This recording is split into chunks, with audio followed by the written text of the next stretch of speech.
fade. Yeah. Well, there we go. Hey, everybody, live. This is the Cardinal Cowboy show, and we're on with OT with Oliver. Dave, tell us what you're doing with your show. Say hi to everybody. Do your normal deal. Ladies and gentlemen, my podcast has just been taken over by Carter. This is OT with Oliver. Wherever you get your podcast, we document St. Louis, having a ball. I reached out to an old friend. I said, hey, you know what? We've had Mike Bush recently. We've had a lot of radio talk show hosts. We've had athletes. Let's just talk to somebody who's iconic when it comes to St. Louis. And little did I know I was putting my head in the belly of the beast, but we're off and running. Let's have some fun with this. Yeah, this is the fun we get to do. I've kind of taken a bit of a break from streaming myself in the studio because we've been focusing on doing much more out in the community. And now I've changed positions. I was a digital marketing guy for a long time. I've done that for many years, and that's what they brought me in to do. But now I'm full-time working for a mortgage company, and I'm a licensed MLO, they call it, mortgage loan officer. So doing fun with that. And we're going to start gearing our streams towards that. But once we get going, we'll do that. So thanks for having me on, Dave. No, Carter, you were one of the first people I would call I knew who was an influencer. Like you were grabbing Facebook likes and you were getting people to follow this and be a part of that. I'm talking 10 years ago, give or take, right? Yeah, my first page, originally the Cardinal Cowboy page that I originally had, I started, I believe, in 2009. I had my first Facebook page, which is my personal page, in 2006. And so, figured this internet thing might catch on. Lucky guess, I guess, huh? How many TVs are behind you? Can I get a shot of that? Yeah, let's do a wide shot. I've got multiple cameras in here. We'll put this on. I'll take off. Because this is in your house.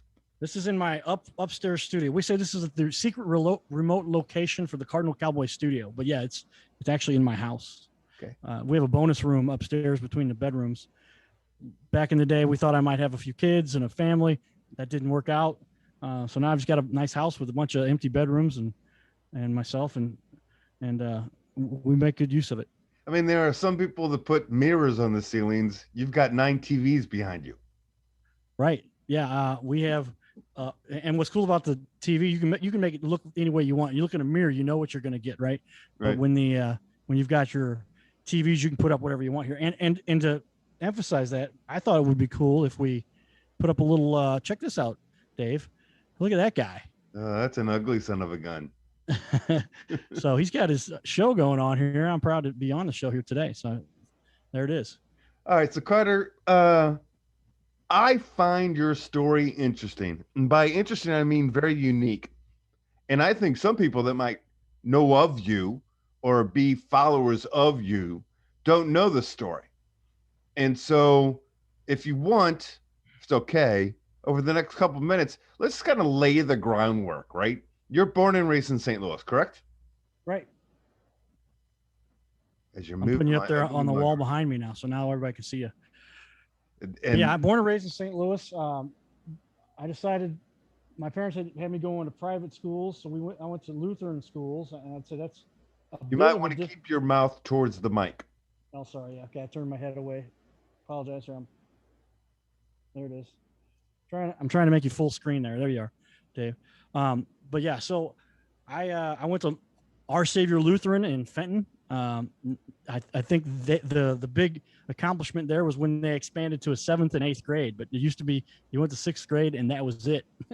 When you decided to go to 7th and 8th grade, you went to CCLS. That was in Kirkwood, Christ Community, and then most everybody there went to Our Savior.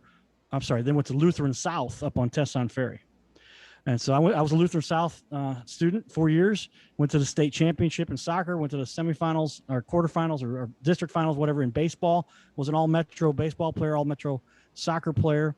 And just that was kind of my goal. Soccer was kind of secondary, focused on baseball, decided to go to St. Louis U, decided that wasn't where I wanted to be.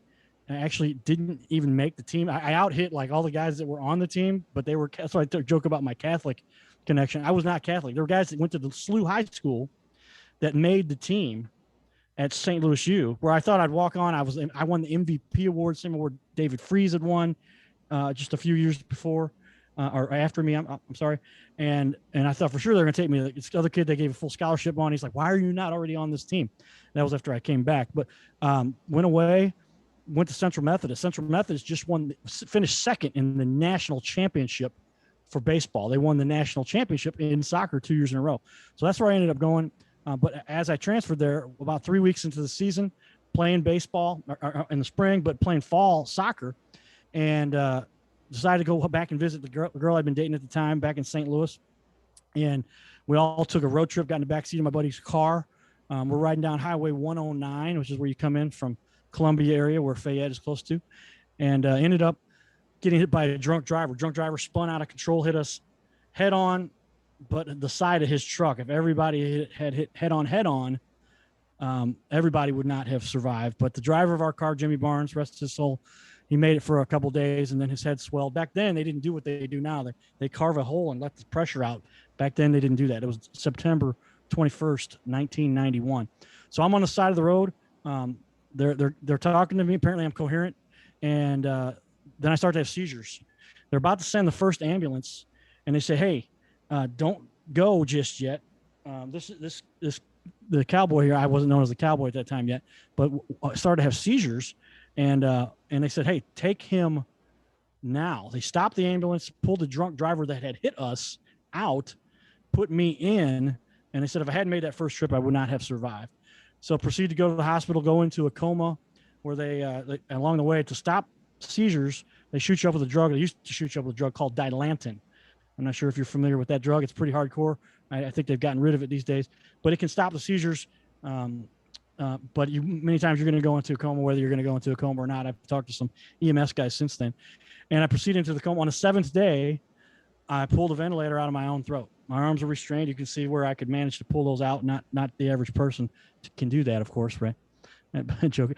But they said that's not something you normally should be able to do. And when I did so, I pulled the ventilator out of my own throat. And then they said, okay, he's going to make it. But from this point on, you're going to take care of Carter for the rest of his life. So I just went on to prove him wrong. I said, well, you're going to sit out this semester. You're done with soccer. You're done with school for the semester. I said, nope, take me down there. I couldn't drive. They wouldn't let me drive because I had a broken jaw and a metal plate and didn't remember my name. And I went back to school. They said, one of the professors, Dr. called back to my dad and said, he should not be here. He doesn't know where he's at. And, but I stayed through and I got grades. They weren't good grades, but I got grades. Transferred back to SLU, walked on again. I walked on the soccer team actually in the spring. A buddy of mine told me years later, I was the only guy that walked on that spring soccer team that should have made the SLU soccer team. And that year they went to the semifinal and lost to Virginia. Claudio Reyna, Brian McBride, Santel Sorber, all those guys I was playing with. But that wasn't the way it went. Went to Central, came back after this coma, and then just decided I wasn't going to listen to what all the doctors and all the experts. I had a neuropsychologist that I had to go see for at least 6 months or a year afterwards, and they just prepared my parents that they were going to have to take care of me for the rest of my life, and I just proved them all wrong. So that's where the Cardinal Cowboy story came from, and I essentially woke up one day and I said, what compelled me to come through that like no other doctor or expert expected? We had a doctor on. I think that's great. I'd love. Do you know who John O'Leary is? Oh yeah, we just had him on the Cowboy Judge show. All right, so John was on about a year ago, I think, and one of the things, man, I may swing and miss on this one. All right, so you're allowed to flip me off. Let's do this slower because you have a real story. And I think people who maybe are overtimers and don't know who you are, they need to hear the story slow. So let's do this in little bits. First of all, you're from St. Louis and you're an accomplished athlete and you're involved in a horrific accident that nobody thinks you're going to survive, correct? Yeah, they gave me less than 50-50 odds to survive. All right. And no doubt you survived because of your inner resourcefulness, correct? Yeah, I would say it's that drive. That's what I was about to say. It was baseball that gave me the skills to compete. That's really where that came from. And where did you get that from? You just said baseball, but I'm just telling you, man, I played baseball. They cut up my brain. I I don't think baseball is what's pulling me through. So where did you get that resourcefulness to get you out of that first stage of what you've accomplished? Well, I attribute it to baseball from the perspective that for me, I was just so competitive and I was always constantly working. And I think most people find this in whatever they want to do as a profession or what they spend their life doing. But for me, it was I wanted to be the best baseball player. So most people they study or they practice or whatever. Well, I was out taking ground balls and fly balls with my dad. So I was just determined that I was going to make it as a professional baseball player when I was a kid. I think that then carried over after the accident. I thought, well, I'm not going to let this all get destroyed. I may not be a pro baseball player, but I'm going to apply the strategy that I had towards baseball, which was, I knew every bit about the opposing team, the players we were going against, the type of pitching that we were facing. I can anticipate most times what pitch. One of my pitchers wanted me to call the pitches from shortstop after he saw the way I could kind of read the way the players were coming to the plate. And I think baseball just gave me those skills. So that's why I attribute this recovery to the baseball and my team. Then, of course, was the Cardinals. All right. So they cut your head open. How long is it before you can walk? I could walk about a week afterwards. They did take me home. That soon? Are you serious? Yeah, they took me home in a wheelchair because it wasn't any physical damage to my body. I mean, my jaw was broken and big gash on my head. I'll take the hat off here and maybe put one of the cameras on. But yeah, there's camera 4, I think will show that. And you can see that scar on there. But other than that, I didn't have any broken bones or broken legs. I was just wobbly and kind of confused. You think I'm kind of messed up now. You should have seen me back then. But that was a situation I was in at that point. And I believe that's what it allowed me to recover. I believe that sports is what helped me do that. And what year in high school were you at that time? So I graduated in 1990. So I was a sophomore in college. All right.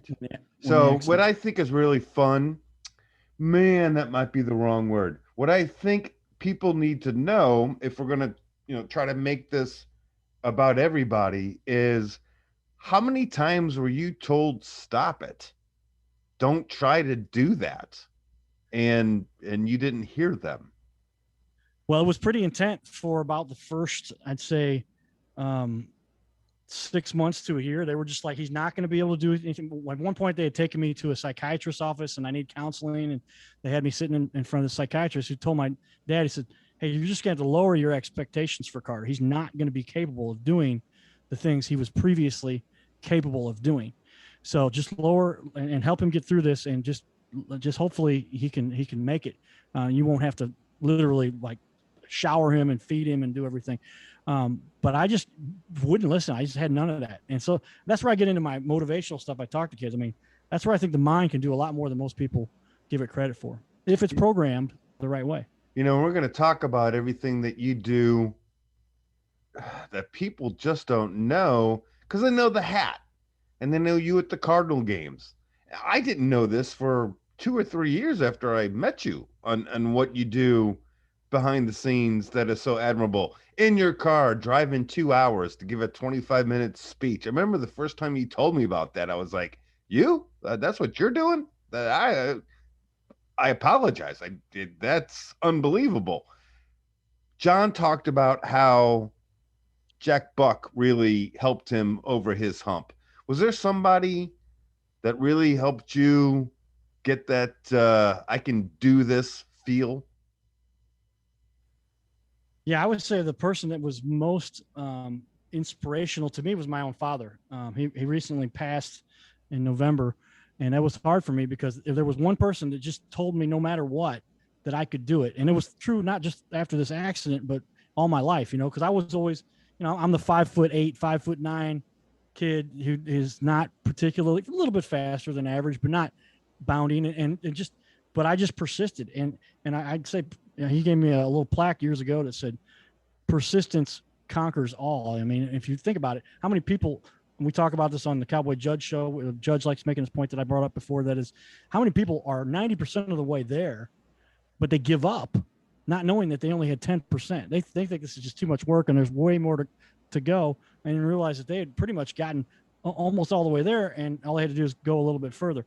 So I think that's what kind of separates most people who make it from those who don't. There's most everybody's got a similar level of talent, especially for what they choose to go into and whoever they're competing with. Their talent levels are going to be similar, but it's the guy who works harder, sticks around longer. Michael Jordan talked about this. Kobe Bryant talked about this, and they would just shoot hundreds more free throws or 3-pointers or jump shots after everybody else had gone home. And that's just what I think separates people from the top who don't make it, that don't put in the extra. And it's not everybody's wired that way. So thank God, or else we'd have a pretty mashed up competitive top level of stuff. But for the people who want to get there, that's kind of how it goes, I think. Hey, Carter, I know a lot of people. I don't know a lot of people whose fathers gave them plaques. Yeah. Inspirational quotes. Excellence is achieved by doing a little bit more, along those same lines. But yeah, I was very fortunate. My dad has 7 scholarships in his name. He had a pretty large impact in the academic world. He was a college admissions counselor for a long time. But and nobody's really asked me that question before about who is it that caused you to kind of progress this way. And I'd say it had to be my mom. Was the disciplinarian. She's the one who kept me in line. She's the one who told me when I was out of line and kept me going in the right direction. But my dad was the one always motivating me. Whenever I wanted anything, I always asked Dad, right? And that's your mom was a teacher, correct? Mom's a teacher. She's fortunate to still be teaching, and part-time she does the drama program at Afton High School. She's known for teaching a little-known actor out of Afton named John Goodman. A lot of people have heard of him. So, of the people I know whose folks were parents, they're almost all, I'm sorry, for the people I know whose parents are teachers, very few of them are not teachers. It's like one of those things where it just teacher becomes teacher becomes teacher. Were you ever thinking about being a teacher?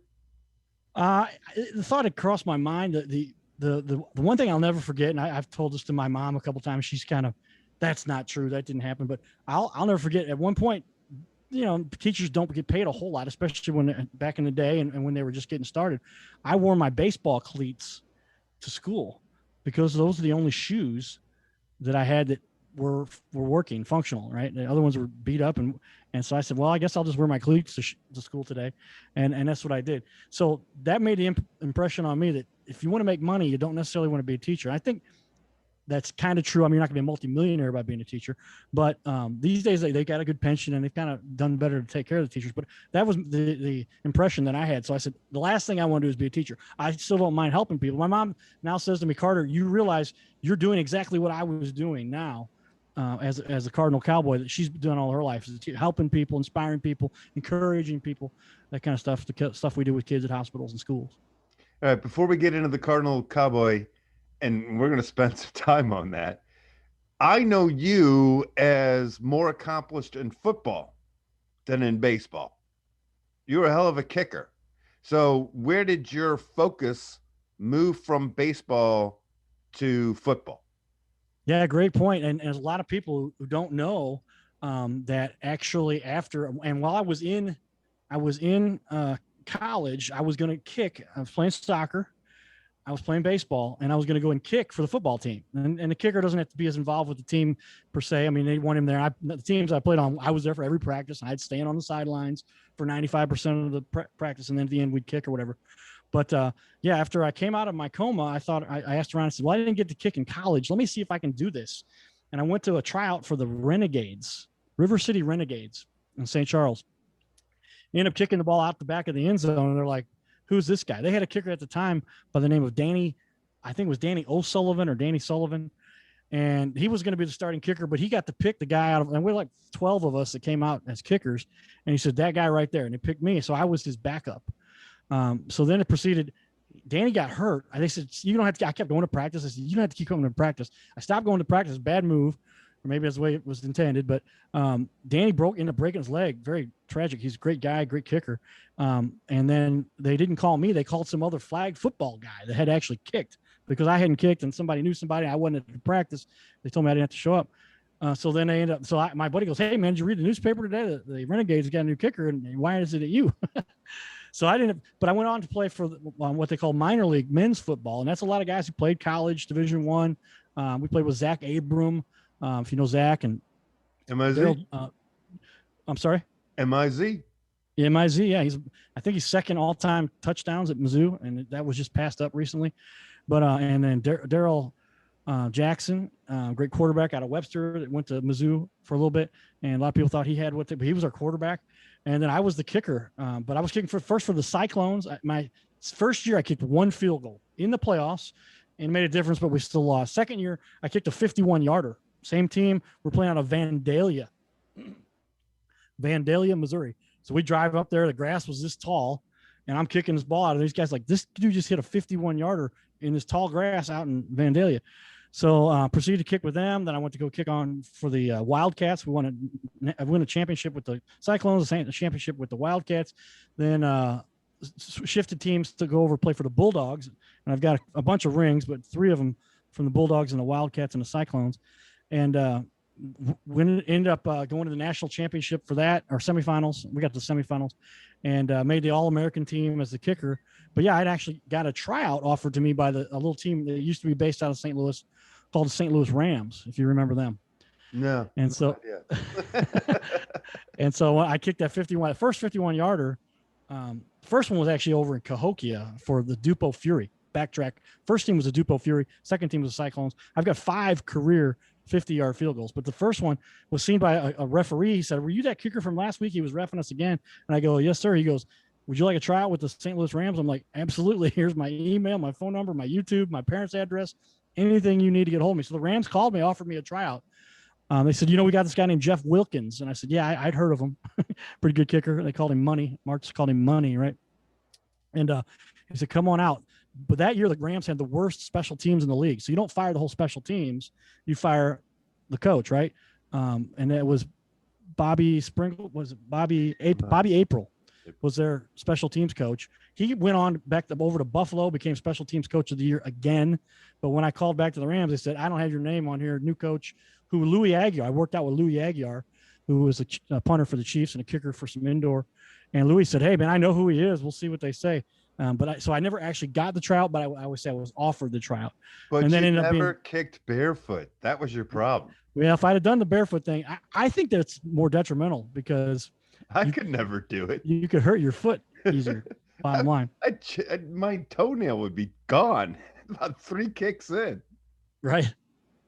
Yeah. So that's where the football thing went. I just continued on that way, ended up playing professionally for the Missouri Monsters. Was their starting kicker. Got paid. Not going to say how much because it wasn't much, but I got paid as a professional athlete after my coma. So that's where the football story kind of comes in. All right, so Carter, let's do this. Let's take as much time because really, I called you. You're doing me a favor. Well, I appreciate you letting me do my whole thing here. And yeah, I was trying to hustle through it because I thought you wanted to talk about other events and stuff in the work community, but to give me more time to talk about it, I appreciate that. No, it builds to where we're going to go, in my opinion. So, OT with Oliver, what we try to do is we try to document St. Louis, and everybody knows you in your cowboy hat, but yeah, most don't know the great story on how this whole effing thing happened. So, you've got a car accident, drunk driver. Let's leave that chapter 1. You recover. I don't think I've ever asked you this, man. When did you assume the persona? When did you say, "I'm going to take this horrible thing that happened to me and make this a positive"? I don't think I've ever asked you that before. Yeah, that kind of gets traced back to where I was at home one day. We touched on it, but I was home one day, and I was playing semi-pro baseball. I'd come out of retirement per se, after big college, whatever, playing this men's semi-pro baseball, and I just played a game, but I had white baseball pants, and for a couple of years I've been wearing this cowboy hat. It was the red Augie Bush one. I've got another model of that. I should break that out here. I got a couple of the hats here today, but the red one, remember, and they used to sell these at Augie Bush or at Casey's Sports. So my dad bought one. I stole it from him, started wearing it to the games. So then one day I said, "You know what? I'm going to wear," and I'd actually had people starting to call me the Cardinal Cowboy, just kind of as a fun thing, but it really kind of took off onto its own. When I went to the game, I said, "You know what? I'm going to wear I've worn the jersey and the hat with jeans." Give me a year. Boots. What year are we talking about? This is it's 1998 when I started wearing the cowboy hat to the games. All It right. was So in 2000, 1998, man, you're putting on the cowboy hat, right? right? There's some confidence there. So you're thinking something. Are you doing the long pants at the time? No, so then that's in 2004. I just one day said, I've got white baseball pants. Cardinals wear white pants uniforms at that time. They switched, I think it was late 80s or mid 90s or whatever it was. And I said, I'm going to wear these pants with the jersey and the hat. I'm going to make this clunky looking trophy because I'd seen somebody carry a Stanley Cup. And here's what I think is interesting, man. And I interrupted you, so I apologize. So yeah. I'm thinking one, attention doesn't suck. It nice to be, it is nice to be looked at and waved at. But then you took it to a place that helps people. Can you walk me through where ego became something more? Sure. Yeah, and that's really where it went from. And so I decided to wear the baseball pants to the Cardinal game, and then in the trophy, and then that's really when it took off. And people really, that's where I said, call me the Cardinal Cowboy. I bought cardinalcowboy.com. We've had a few million visits to that website over the years, and it really started to take off. Then I began to realize I was getting quite a bit of attention. I was getting on Channel 5 and Channel 2, and all these guys, my buddies would call me up, say, hey, we want to have you on again today. And I'd drive down there, and I realized my mom is going to kill me if I don't do something positive with this to help people. So that's when I realized it was the opportunity for me to start telling my story about how, they gave me less than 50-50 odds and that I would never be able to take care of myself and all these things I would not be capable of. And I just started sharing a story because at that time I'd already kind of accomplished a fair amount. I'd finished college and got a master's degree and was running the email systems for Anheuser-Busch. I built the corporate clustered email systems, started off answering phones, said, I don't want to do this. I've been building computers in my parents' basement. Give me a shot to build the servers. Did that. And I said, hey, man, if I can do these things, and I'm not any more talented or any better than anybody else, I don't think, driven, but I don't know where that comes from. I think we talked about that. But anybody can do these kinds of things. So that's where I turned it into the message that it's at today, to answer your question. When's the first time you drove more than 2 hours to speak to people who wanted you to be there? Oh, wow. Most of them were around town. It was stuff where I would go to old folks' homes. I would go to high schools. I would go to grade schools. I would go to middle schools. I did get paid a nice chunk to go drive up to almost to Iowa, northern Missouri. There's a facility there that for people who've had brain trauma and a recovery facility. So they paid me to drive up there. I don't like to drive long. So my parents, they said they wanted to go with me. My mom and dad went with me. And I spoke to a group up there. I'll never forget, probably 12 years ago, something like that. And that's where it kind of just has gone from there. And then it's been all over the country since then. I've seen your website, cardinalcowboy.com. Right. Actually, I've been there a couple times. I'm saying I went there today. You've been recognized as one of the top most baseball fans in the country. Is that correct? Did I see that? Yeah. As far as like a CNN thing. Right. Let me get you loud enough here behind me. I just realized internal volume may not be loud enough for what we're doing. I'm going to take this mic and set it over next to the monitor. Yeah.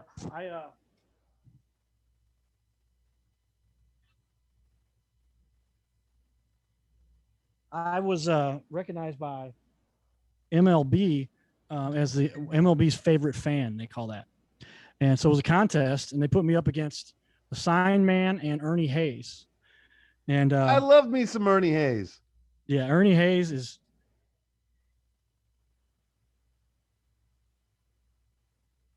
Get my mic's all turned up. There we go. I hadn't used the studio for a while, but Ernie Hayes, yeah. And so they ran it, and then they called me and they said, "Hey, you've won. You were voted." I said, "How many fans voted for me?" They said, "Well, I don't know, but there's 50 million registered MLB fans." And I was like, "Well, that's pretty cool, man. You won." So, yeah. Then they did a little thing about me, and I got in some commercials and some fun stuff. But they kind of liked the story, and that's kind of where that took off. This is an unfair question because now we're just BSing back and forth. We're going to do this for like, I don't know, another 10 minutes and we'll do a St. Louis 7. I'm giving you carte blanche, man. Tell me a story of how after you interacted with somebody, you were like, this is why I got in the accident. This is why I do what I do. Yeah, I said the most compelling story that kind of struck me that way, and I've had people come back to me afterwards in other situations, and I can name 4 particular, but the number one story I'd have to say goes back to a few years ago, a number of years ago, but I get invited to go to make appearances at certain events for different charities and whatnot. And there's one that my buddy said, "Will you come down and make an appearance down here for?" I won't say the name of the charity, but it's at Busch Stadium, and I didn't even know the name of the charity. I just knew I had to be at Busch Stadium at 6:00 on Friday evening. So I show up and I look up, and there it is. It's got a sign for the charity. I think, is this the right one? It's got to be nothing. The Cardinals are out of town. That's why they rent out the Champions Club. And so I proceed to go in, and I'm beating people, and I met one of the highest. I don't like to say names, but as high as you can go with the St. Louis Cardinals. There's a few people at that level. Everybody knows the main guy. And there's a few other people that have the same title that just may not be as large a percentage as he is, and I don't know the numbers, but as high as you can go with the Cardinals, they're in there, and I meet them, and I kind of forget about all of that. And there's a lady then later talking about her son who'd been in a coma, and she mentioned that, this particular, and I can say it, it's Memory Care, Home Services, Memory Care, HS. .com, I believe, or .org. They help people that have had brain trauma, or Alzheimer's is a big thing that they help people with. And so I'm in there listening. She's talking about how they'd helped her son recuperate, and he'd done okay, and he had some more work he needed to do, but he was working on it. I said, hey, I've been through that. I've been in a coma, and I made a recovery that most people did not expect. I would love to be able to help that whoever you're talking about. So I go over and talk to them. I said, she was a volunteer of the year. I forgot her name.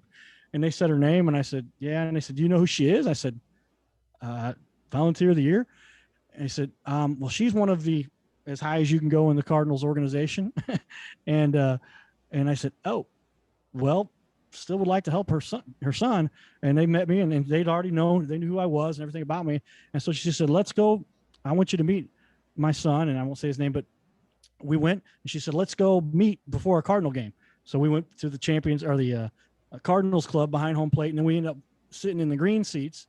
And I just had a conversation with him. And I said to her son, I said, hey, what drives you? What are you? He wants to be a rapper, and he can actually rap. It's really well, but you could tell there was some residual effects from the trauma he had. So I said, here's the deal. And they told me he had problems kind of cooperating and getting along. And I said, well, if you're going to work with me, I can introduce you. One of my good friends is the photographer for probably the best known artist out of St. Louis. And the guys that work with him, I've been in their videos, and everybody knows these guys that I'm probably talking about, Murphy Lee and et cetera. And I said, if you want to, I'll get you in front of those guys. We've had J.E. I've talked to, and Coco, who wrote Shake Your Tail Feathers beat on my show. And I said, I'll get you in front of these guys if you behave. If you got to play along, you got to be easy to work with and be good around the family and all that. But fast forward a year later, I go back to the same event, same place. The owner, friend of mine, I kind of gave it up, but he comes up to me and he says, Carter, I got to talk to you. I said, yes, sir, Mr. And I said his name. He goes, let me tell you something. I'm like, uh-oh. He goes, you're the only person that's been able to get through to my grandson. He's talked to psychiatrists and psychologists and, all these doctors, and none of them had able to make an impact, but I was. And so that helped him to come out and turn around and be more functional. Now the kid, he lives on his own, got his own place. He's in his mid-20s, and I think he's doing pretty well. I still talk to him periodically, and it's a big improvement. So those are the kinds of things. Another one was a kid where he came out of his parents, he had been written off. Doctor said he wasn't going to make it, and I got in his face and said, you're going to pull out of this. You got to fight. And he did. He lived 5 more years, and that was a kid with cancer. So those are the two, I'd say. A little more depth on the one, but the other, I mean, when you've got that kind of impact that you've been able to make just because you decided to share what you believe can make it happen, that's when you feel like, okay, now we're doing this for the right reasons. Shimmy, shimmy, Cocoa Pop. Right. and I tell you, and I've run into Nelly a number of times, and I saw him. He signed. Actually, Nelly, I've got the World Series trophy. That's Nelly's autograph, right there. All right, so this might be a continuation of that question, because I'm digging the story, man. That's what I wanted to do. I appreciate your unabashedness. I appreciate the fact that I probably should be more like you in regards to excited about my brand, excited about my product. We're going to talk about CardinalCowboy.com, TV show, last serious question, and then we'll move on to the mush. When somebody comes up to you and says, "You inspired me," what does that feel like? Well, you can't take that too seriously, I don't think, because, um, you know, any way I can help anybody is just a result of all the people that have helped me, right? So it's not like I just am like this incredibly, I did all on my own. None of that was done by myself. There's a lot of support, a lot of help I had, but it helps you to realize that there's definitely an impact and you're making a difference. And you just got to help to encourage them to say, now you've got to stick with it. Now you've got to really come through. Now don't let us down, because there's ups and downs and recovery and a lot more that goes on in those situations that most people, um, don't realize what they're going to have to overcome. But when they do, you got to tell them to stick with it, because it's a pretty tough road no matter what. Life is tough either way, right? But when you have beaten the odds, now you got to stick with it. That's what they say. It's not so hard to become famous. It's hard to stay famous, they say, right? Well, and you don't drink, right? Periodically, I'll have a beverage here and there, but yeah, I'd say 9 out of 10 nights I get a Dr. Pepper. That's what I drink. And God love you, because the accident must, put a little kibosh on that. Yeah, I mean, I was fully capable. I'm 21 years old. I can drink, right? But I decided on my own that if I wanted to be a leader and I wanted to be somebody that helped other people, it would be kind of, what would you call it? A conflict of interest to say, oh yeah, by the way, I just got drunk last night. Now you don't go get drunk. And so, there's just not a good mesh there. So it's just easier. Plus I just feel like there's so much more productivity I get by not having a hangover. I've had a hangover. I've drank a couple more than I probably should have a couple times, of course, but it's just, I got so much to accomplish. I don't want to let that slow me down. CardinalCowboy.com. What should people know? Go out there, check it out, see what I am doing in the community. If you know somebody who needs a pick me up, if you know somebody who's had a tough go of it, somebody who's down and out that could accomplish a lot more, as most everybody can, but is stuck, have them get a hold of me. I will meet with them privately, personally, wherever they like, over a webinar, over however they would like to, and hopefully we can inspire them. It reminds me of the third one out of four. And I gave a speech. So if you'd like me to come speak to your group, but you never know who you're talking to, and I'm speaking to this group, and I get done with the speech, I said, anybody wants to get a hold of me, you can. This kid had a stroke, and they didn't think he was going to be able to function. And he said, Carter, I was really considering committing suicide until I heard your speech. So if I can do more of that, do that. Get a hold of me. Go to cardinalcowboy.com or find me Cowboy, OUR Cowboy on social media. And I'm easy to find. If you just Google me, the first 15 pages, most of them are about me, and some of it's true. What are your favorite episodes on the TV show? The Cowboy Judge Show? Yeah. Oh, yeah. There's a lot of good shows we've had out there. Some incredible local leaders in our community. Man, I guess it was really cool to have Wesley Bell, St. Louis prosecuting attorney Wesley Bell, because he's really, I know some people who don't like him.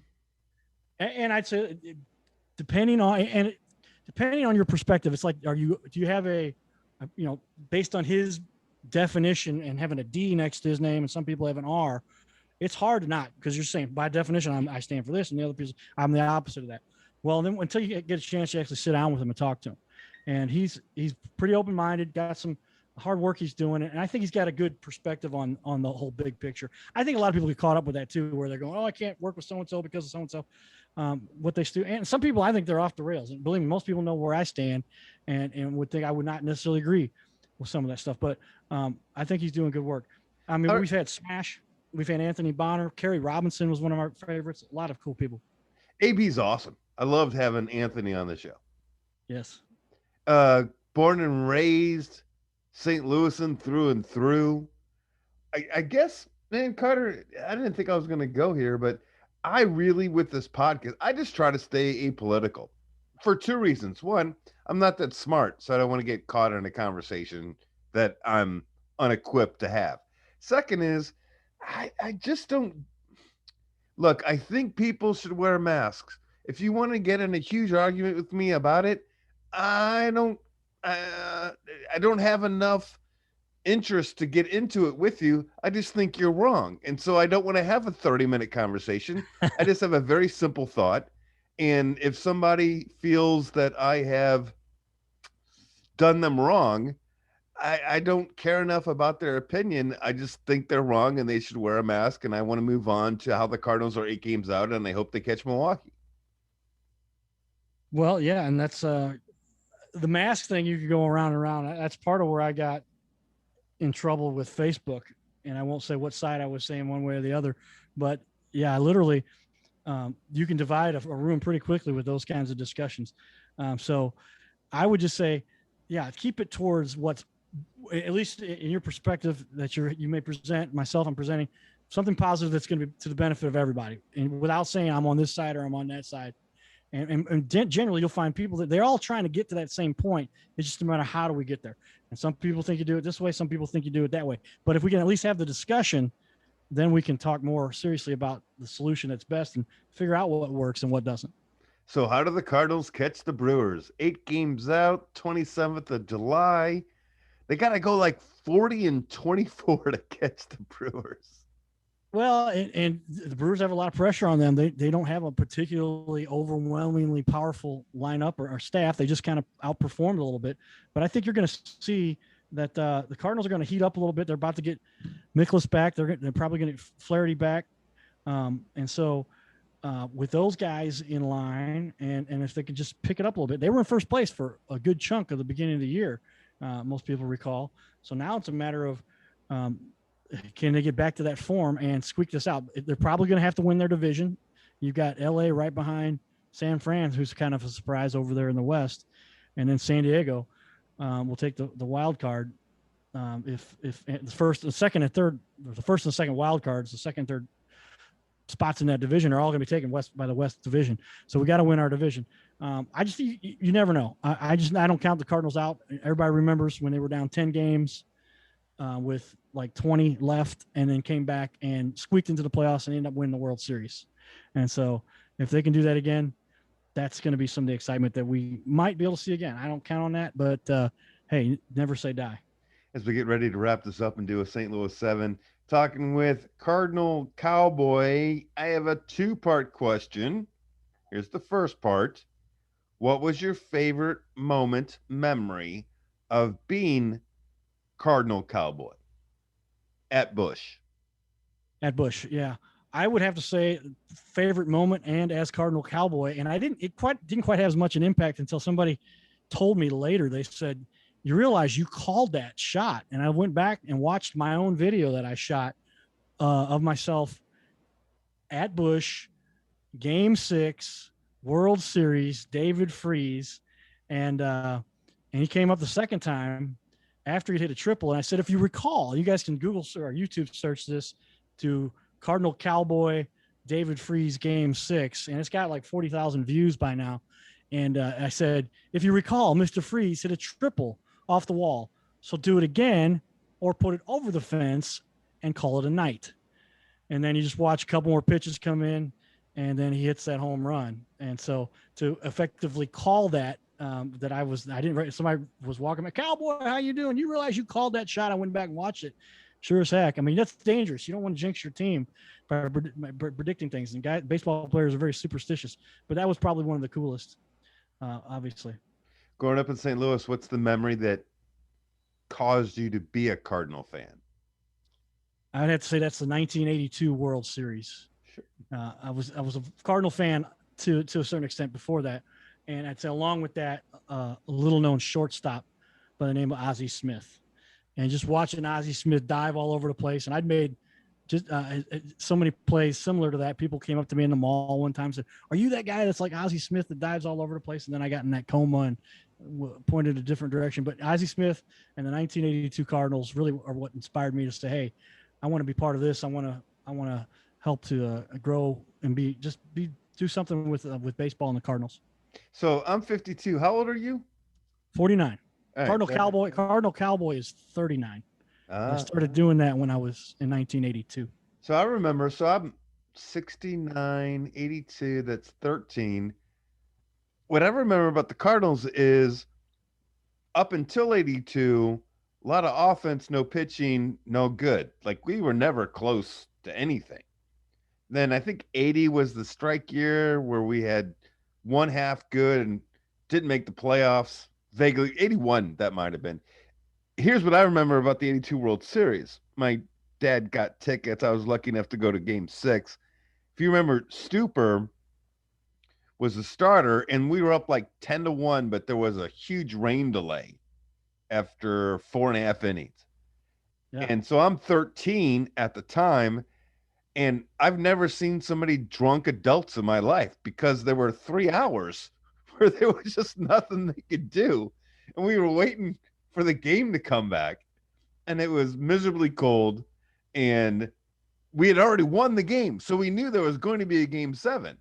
But I just remember I really liked being at Busch Stadium for those 2.5 hours. And I was admiring how everybody else was having a good time too. Not really knowing exactly why, but knowing that let's bring on game 7.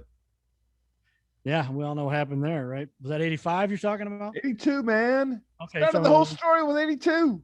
Okay, sorry. I thought you said, but yeah, I mean, 82 just when what was it, 13 or so foul balls Bruce Sutter got off of, oh gosh, I forget who that was. I used to know his name for the Brewers until they finally won it. But yeah, Norman Thomas. That's it. Yep. All right, good memory. Am I interrupting the tweet, or is the world exploding? No, I was just about to I usually do an audio check during the show to see how we sound, but I've got, this is streaming live. If everybody's checked it out, just see us on the Cardinal Cowboy on Facebook, and I'm gonna pull it up, or I'll show you. Uh-oh. Yep, am I gonna go back and see this? Am I gonna go back to Facebook and see this? Yeah, you can. Do I want to go back and see this? Yeah, it's kind of ad hoc today. I should have worked a little more on the microphones, but it'll be that's what you get with the internet. Sometime I'm going to continue after we're done with another guest. We've got a officer official in the building who's going to talk a little bit about the state of everything in St. Louis. I can't do political. Good luck with that. You're smarter than I. All right, we're going to wrap up this episode. We're going to do a St. Louis 7 for overtimers who might not know a lot about Carter. It's cardinalcowboy.com. Let's bring this one home, man. What do you want people to know, not just about you, that's not what we're talking about, but what Cardinal Cowboy stands for? Because I don't think people get that all the time. They see your picture, they see your posts, you are a Facebook crazy man, but what might they not know about the story that is Cardinal Cowboy? Yeah, I would say that this is all done in a manner to help people understand that anything they can set their mind to, they can accomplish. So many people get put off, and there was people that made fun of me, and there was people told me I was stupid, and what is this? This is a joke. And I lawyers, people I know that were like, dude, I don't know how you deal with this. And I just felt like, no, there's a stronger message. So if you're doing good, if you're helping people, you can accomplish anything. If you're just going out for yourself, that's going to get shot down pretty quickly. But the Cardinal Cowboy message is dream and then chase your dreams. So many people do the first part. They dream, but then they don't chase it. And they make excuses, and they listen to what other people tell them how they shouldn't and they couldn't. They aren't not good enough, smart enough, whatever. And they don't go after something that if they'd have just kept going, they would have made it. Well, chase it and know that you can accomplish it. Yeah, that's true. Rock and roll, my friend. David Oliver, thank you.